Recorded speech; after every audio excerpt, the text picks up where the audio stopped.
Alors, re-bienvenue tout le monde. Alors, un gros merci à Jérémy et Elixir Kitchen pour un incroyable smoothie cerise et coco. J'espère avoir la recette. Et peut-être qu'on devrait essayer de la publier dans le chat pour tout le monde. Alors, je suis très excité aujourd'hui de présenter la prochaine session. Ça s'appelle Équipe CCC, Éducation, Soutien et Sensibilisation. Alors, Cancer colorectal Canada, c'est l'organisation patient sans but lucratif très dédiée à la sensibilisation et à l'éducation pour le cancer colorectal, soutenir les patients et les proches aidants et toujours faire la défense des droits pour eux. Le but de l'organisation, c'est de réduire la mortalité et l'incidence du cancer colorectal au Canada et améliorer la qualité de vie pour les familles, les patients et les proches aidants. Pour donner vie à cette vision, je suis très heureux de présenter deux membres clés de l'équipe. La première, c'est Hannah Cohen, un spécialiste en soutien patient et que vous avez rencontré hier. Et dans le panel post-traitement, et Iris Carey, qui aide les patients à accéder à la bonne information au bon moment pendant leur parcours. Je peux dire d'expérience personnelle, ayant travaillé avec les deux, c'est qu'elles sont très dédiées au travail qu'elles font dans le soutien de la communauté patient et de faire une grande différence à ceux qui ont un parcours de cancer colorectal. Alors, le but de la session aujourd'hui, c'est de partager avec vous les sortes de ressources, les sortes d'informations et l'information que CCC offre pour les patients, la communauté et leurs proches aidants. Alors, Iris, je te demanderais en premier, s'il te plaît, de te présenter un peu et naturellement de parler de un de tes programmes à l'intérieur de l'organisation qui s'appelle Touch Talks. S'il te plaît, présenter l'initiative et ce que les activités ont l'air dans les prochains mois, ça serait super. Merci beaucoup, Anne-Marie. Alors, un des rôles que j'ai en tant que travailleuse pour CCC, c'est de travailler, de savoir où sont les trous de savoir pour les patients et développer des ressources comme des vidéos, des webinaires pour essayer d'adresser certains des besoins non comblés. Et Touch Talks, c'est une des façons qu'on a décidé d'aider, adresser certains des besoins éducationnels des patients et leurs familles. Alors, beaucoup des sujets qu'on a planifiés dans la prochaine année viennent du feedback des groupes de soutien ou juste des questions qu'on a envoyées, des courriels. Et ce qu'on veut vraiment faire, c'est juste explorer les sujets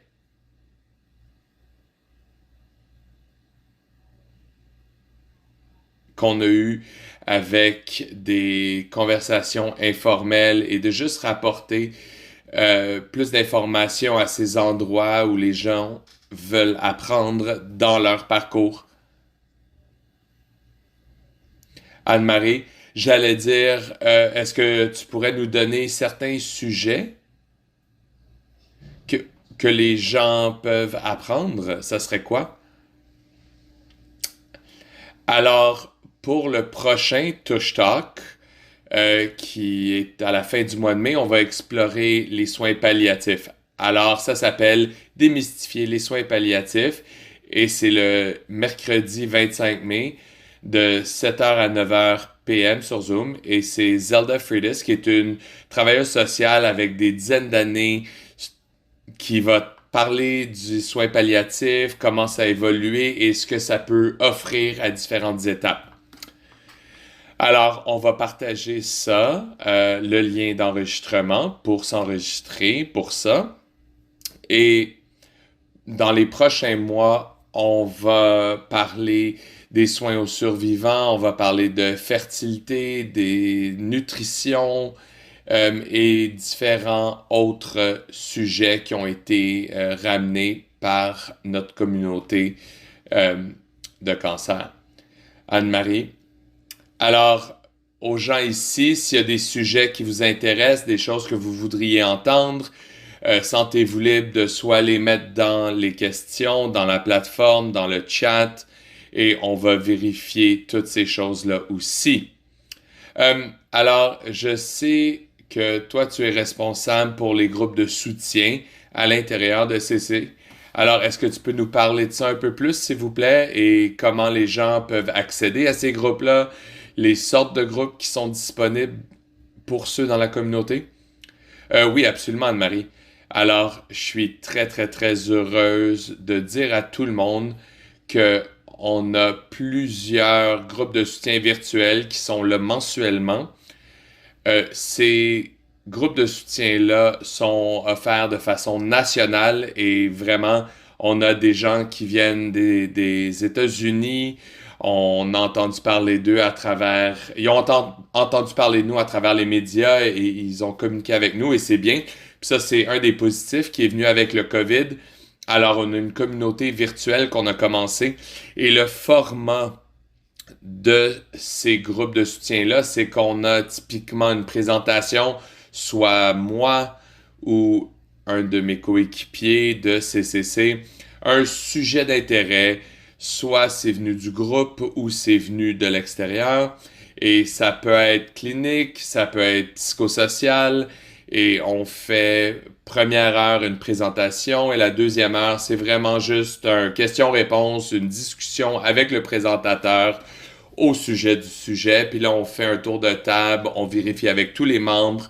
C'est des groupes ouverts, n'importe qui peut arriver à n'importe quel moment. Tout ce qu'il faut faire, c'est de m'envoyer à moi directement votre requête. Et c'est CHANAC, cancercolorectalcanada.com. Et là, ensuite, je fais juste comme un suivi. Je dis que j'aime ça, rencontrer tous les patients avant qu'ils viennent au groupe. Alors, en ce moment, on a un groupe de 50 plus et on a un groupe précoce. Donc ça, c'est ceux en dessous de l'âge de 50 ans. Et encore une fois, on discrimine pas que vous soyez nouveau diagnostic, que vous passez à travers le traitement ou que vous êtes 1 an, 5 ans. On a tout le monde ensemble et en fait, la rétroaction a été fantastique. Les gens aiment beaucoup discuter avec des gens à différents stades parce que vous avez les différentes perspectives. En plus de ça, on a un groupe de soutien pour les proches aidants qui a été commencé il y a plusieurs mois. Alors, la plupart de ces membres-là sont les proches aidants des patients précoces.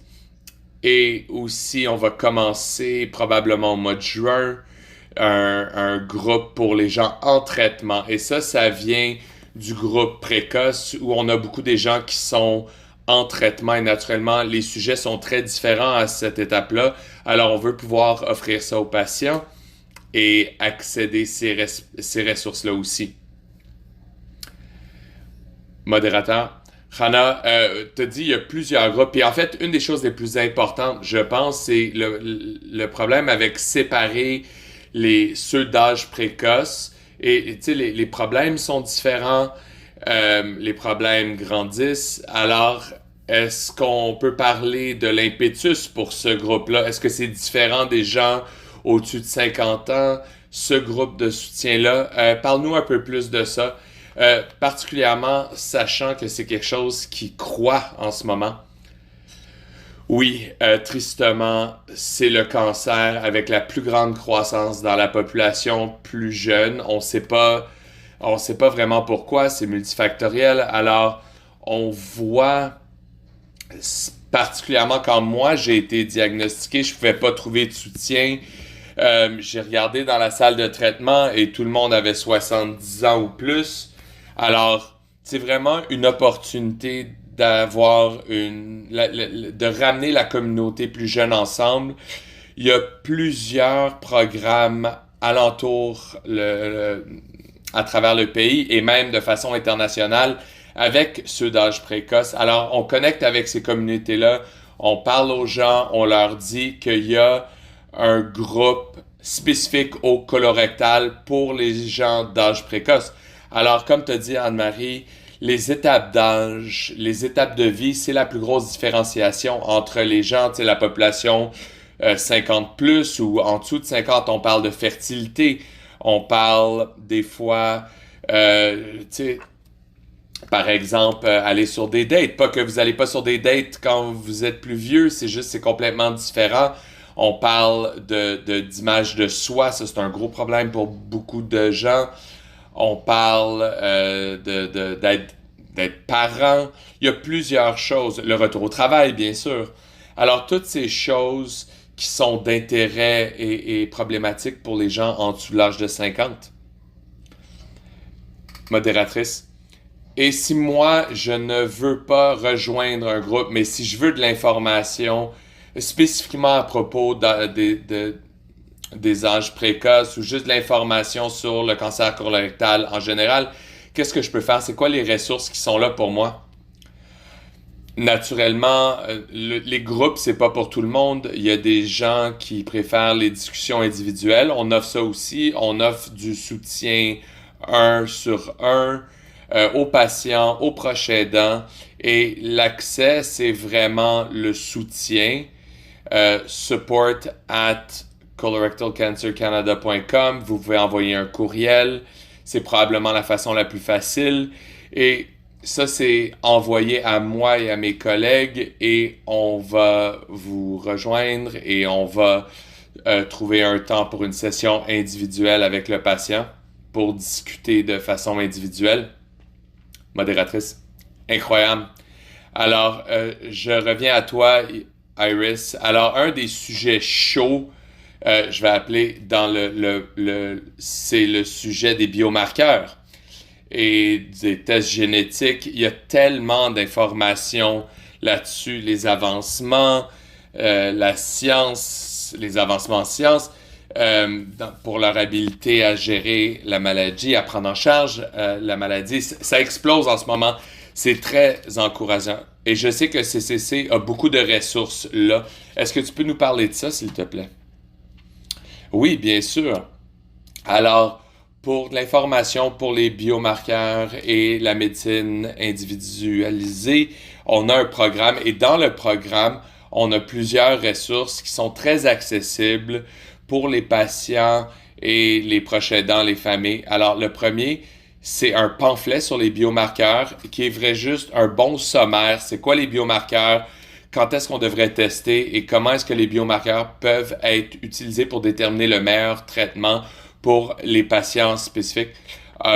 On a un pamphlet pour les syndromes héréditaires qui rentre dans les différents syndromes, lesquelles étapes qu'on peut prendre pour réduire le risque de développer le cancer colorectal et comment les tests biomarqueurs peuvent aider pour les choix de traitement if un diagnostic est là. Il y a un bon sommaire aussi, un vidéo des biomarqueurs qui s'appelle Biomarkers What Patients Need to Know, ce que les patients doivent savoir, qui peuvent être trouvés sur notre canal YouTube, aussi à travers un Get Personal, notre page sur notre site web. Et pour ce qui est le programme Getting Personal, on a aussi un programme de thérapie qu'on vient juste de partir. C'est notre guide d'immunothérapie et ça a rapport avec... C'est juste un guide pour éduquer sur l'immunothérapie, comment les biomarqueurs rentrent là-dedans et comment accéder à l'immunothérapie au Canada. Et ça peut aussi être trouvé sur notre site web. Modératrice. Alors, ce que j'appelle la science de ça, ça peut être très complexe, ça peut être très lourd pour les patients. Les patients vont voir l'oncologue, il y a beaucoup de mots scientifiques, beaucoup d'options sont mis devant eux. Qu'est-ce que CCC peut faire? C'est quoi les ressources qui sont disponibles au public en général, juste pour les aider à comprendre les bases de la thérapie ou les bases des soins? Il semble être un pont entre les groupes de soutien et aussi les matériaux informatifs. Alors, comment on commence à approcher ça? si moi je venais d'avoir un nouveau diagnostic. Je peux parler de ça, moi. Exactement comme tu dis, c'est un grand trou entre le docteur et la complexité de la maladie et tout ce qui vient avec et ce que les gens peuvent digérer et prendre. On sait que les patients doivent comprendre ce qu'on leur dit et c'est quoi leurs options. Comme ça, ils peuvent devenir, ils peuvent défendre leurs droits, ils savent quoi demander et ce qui s'en vient. En général, naturellement, il y a des surprises le plus on avance, mais on essaye que les gens comprennent. Alors, par exemple, on a certaines boîtes à outils qui sont disponibles pour les outils sur des sujets qui sont très d'actualité. Alors, par exemple, retour au travail, un ensemble, une boîte à outils. Donc, c'est la fin. On est excité de ça. Ça s'en vient. On a aussi, tu sais, ça parle tout des défis de retourner au travail, revenir au marché du travail après un diagnostic, après le traitement. C'est intéressant, c'est divisé d'une perspective patient, mais aussi d'une perspective d'aidant, mais aussi d'une perspective d'employeur. Alors, vous avez vraiment une vue large. On a aussi une boîte à outils sur la sexualité. On parle des changements, la fertilité, le contexte de cancer colorectal, être survivant. Alors, on veut vraiment armer les gens avec des outils pour vraiment que les choses soient plus accessibles et plus compréhensives et aussi réduire la peur. Il y a une autre boîte à outils qui s'en vient, qui est un sur le LARS, le syndrome. Ça a été écrit par un de nos patients. Alors ça gère le jour, le physique, le mental, comment revenir à la fonction, reprendre les activités de la vie quotidienne. Encore une fois, on a des webinaires, on a une série de webinaires qui sont disponibles pour les patients qui vraiment brisent tout en petits morceaux. On a un espace avec les professionnels où on peut poser les questions qu'on veut tous savoir, que les patients, les aidants veulent savoir. Alors, les questions viennent de la communauté. Alors, on sait qu'on adresse les vrais problèmes. Modératrice. Iris, est-ce que tu voulais rajouter quelque chose à ça? Oui, juste rajouter aux boîtes à outils, on a un autre boîte à outils très important qui est le Never Too Young, jamais trop tôt, qui a été créé pour aider à adresser le manque des ressources pour les patients plus jeunes. Alors, comme j'ai mentionné, comme Hannah a mentionné, alors cette boîte à outils-là aide à adresser les choses très spécifiques, les besoins spécifiques que les patients jeunes et leurs proches aidants ont. Alors, questions sur la sexualité, la fertilité, les effets secondaires dans les familles, comment aider à naviguer ça, revenir au travail. Alors, la boîte à outils aide à donner les outils aux patients avec l'information, comme ça ils sont préparés dans leur expérience. Modératrice. Alors, je sais que beaucoup de vos bonnes idées viennent de la communauté, alors que ce soit à travers les groupes de soutien ou les autres initiatives que CCC a. Mais s'il y a quelqu'un ici aujourd'hui qui a une nouvelle idée, je veux de l'aide pour faire X, Y, Z. Alors, comment est-ce qu'ils iraient et comment est-ce qu'ils vous parleraient? Est-ce qu'ils vous parlent directement? Est-ce qu'ils passent à travers le site web? Est-ce qu'il y a une ligne d'information à l'organisation où les gens peuvent vous appeler? Pour moi, je réponds très rapidement avec les courriels.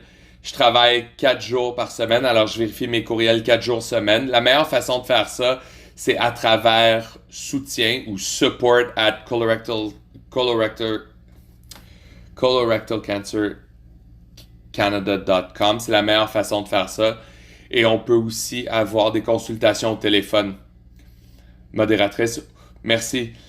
Je sais que CCC est sur les médias sociaux. Est-ce que vous voulez parler de vos handles sur les médias sociaux, les sortes de choses qu'on va voir à travers les médias sociaux?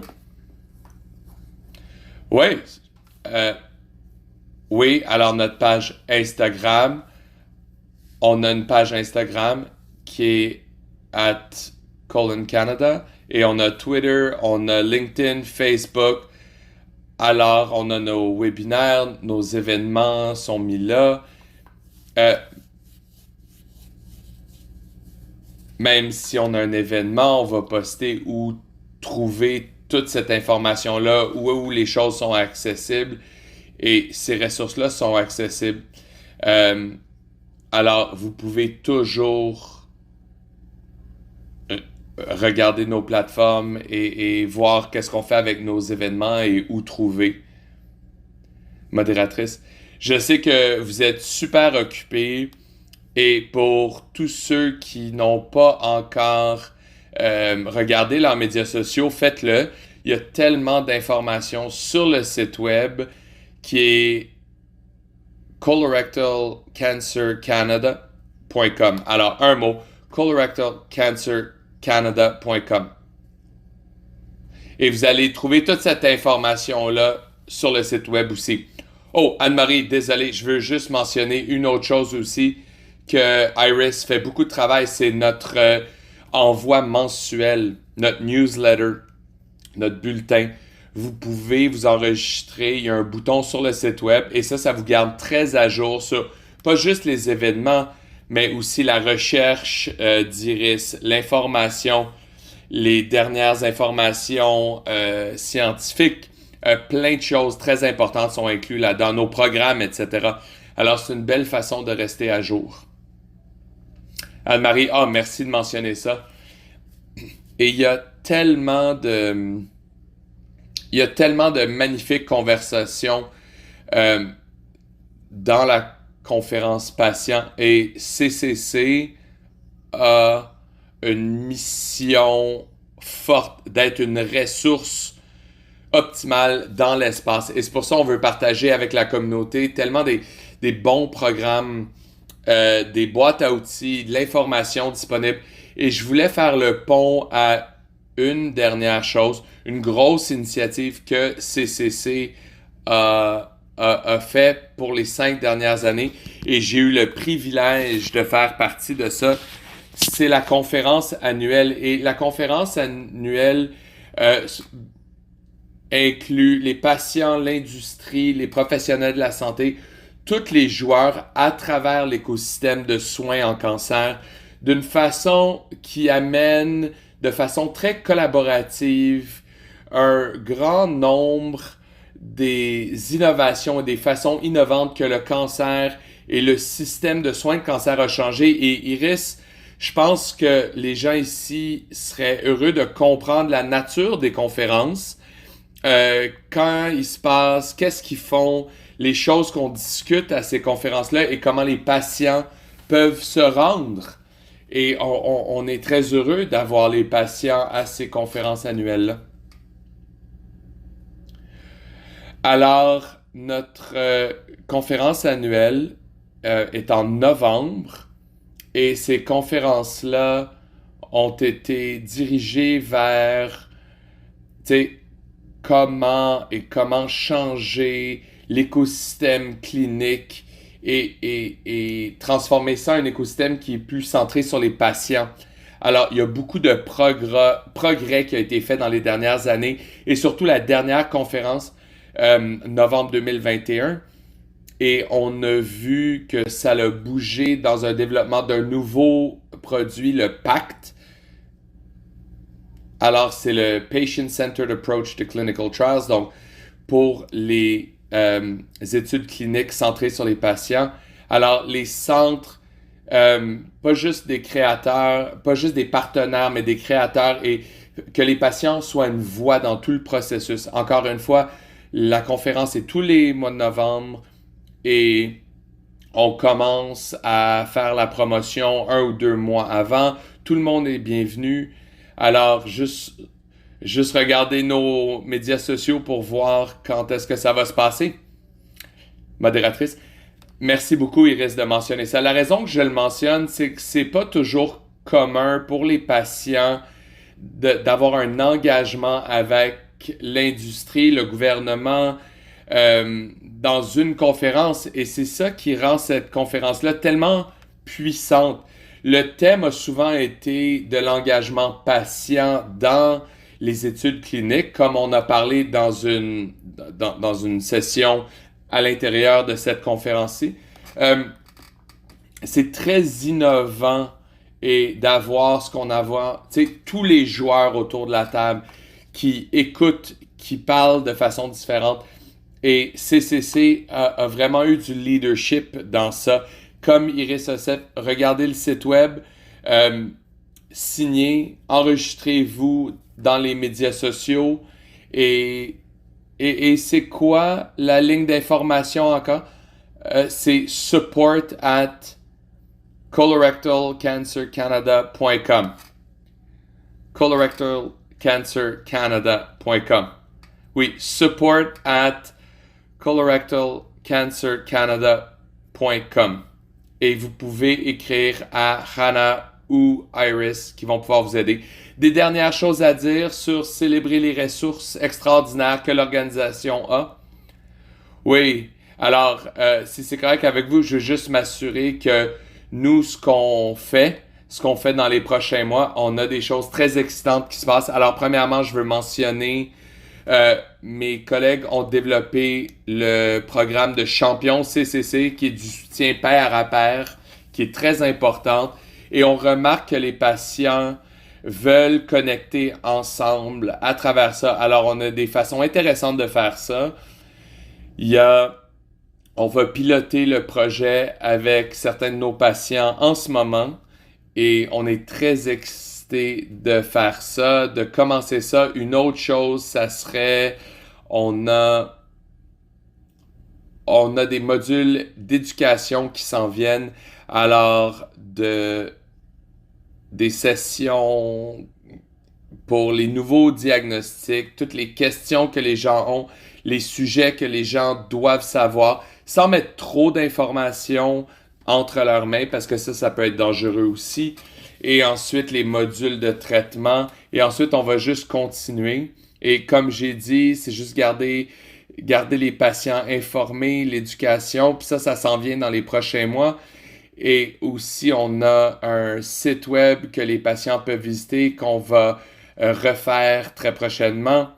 Alors, on va éduquer sur les soins de santé, les soins et aussi des choix de santé sains et le cancer à l'avenir.